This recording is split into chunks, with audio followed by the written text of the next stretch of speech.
Malawi kuno alimi fetimba kumana mavuto osiyanasiyana. Vuto limodzi mwa ilo ndionera zokuti timadalira kwambiri ulimi wa mvula. Nengati mvula chaka chimenecho sinachite bwino, itatozanso kuti mbewu zathunso zatani sizichitanso bwino.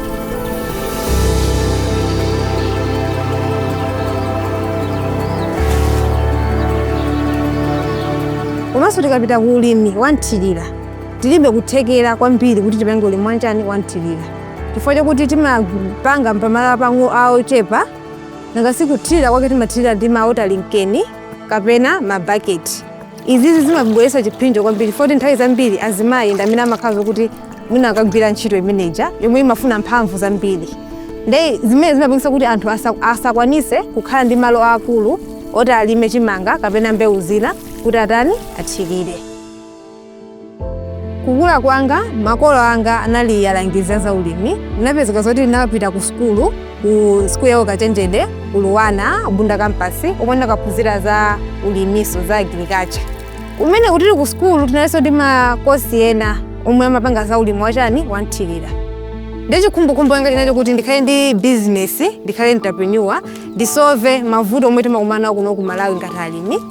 Pakumana ndi mavuto aja ndizipeza boy kandrama ndikagulisa ma products athu, komanso ndithakulembanso anzathu chani ntchito.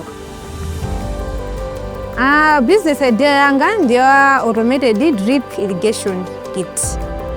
Drip irrigation kit ndi chinthu chomwe ngati irrigation system yomwe izithirira mbewu pa yokha, opandanso munthu kupita kudimba kapena kupita kumunda kukathirira mbewu zake.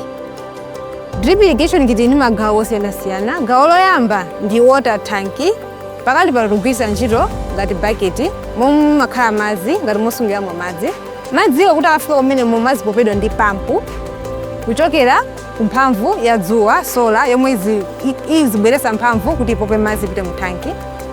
Tilinso ndi gawo lina lomwe tili ndi moisture sensor. Moisture sensor yo imakhala mudoti. Mudotimo imaona kuti mudoti muli madzi kapena mulibe madzi. Ndi mukhawiru mudoti muja sensor yaona kuti mulibe madzi.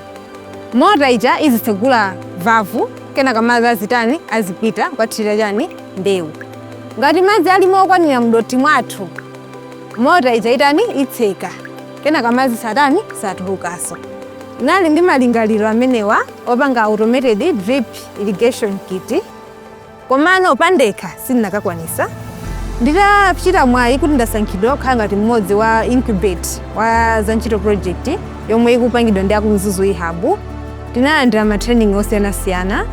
Komanso anatithandizira kupanga business plan. Komanso business yathu tinayipanga register. Iti ndi business certificate ndithu. Mzuzu eHub, as it is known, was founded in 2017 because there was a gap that was realized. So in terms of our reason of existence, was initially to offer business support to emerging and young entrepreneurs in the region. So Mzuzu eHub is working with Zantchito Entrepreneurship to offer a business incubation program to young entrepreneurs in northern part of Malawi. During incubation, we have a number of services that are offered. The first one is the trainings, the boot camps, and then you have the coaching, you have the mentorship, you have the access to working space, the co-working space that is here. We provide them linkages where we have events where they can showcase what they have.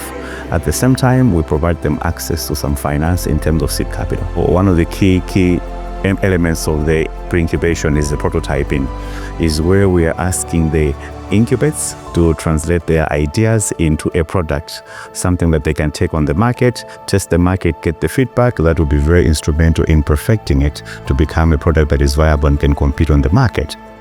Incubation imene ndio thandiza kwambiri chifukwa kumakhala ma trainings osiyanasiyana mwakusamuza za entrepreneurship, za market analysis, zoti product yako ngapita nayo bwanji pa market, ama kuthandiza kuti wewe business yako kaiyamba ikhale business yoterani yodalirika, komanso business yoti singathe mwachani mwachisawawa. Chifukwa tumaziwa kuti upange ma profit kuyenika kuti upange sotani. Ndi incubation imene ndio thandiza kwambiri.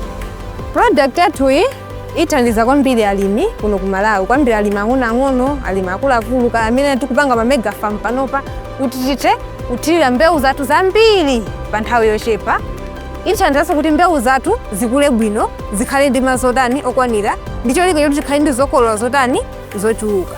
koma koposaposa zithandiza ifeyo ngati alimi kuti tikhalenso ndi nthawi ina yoti tizikapanga zinthu zina, osati kuti daily tsiku lonse tiswere kumunda kuthirira mbewu zathu.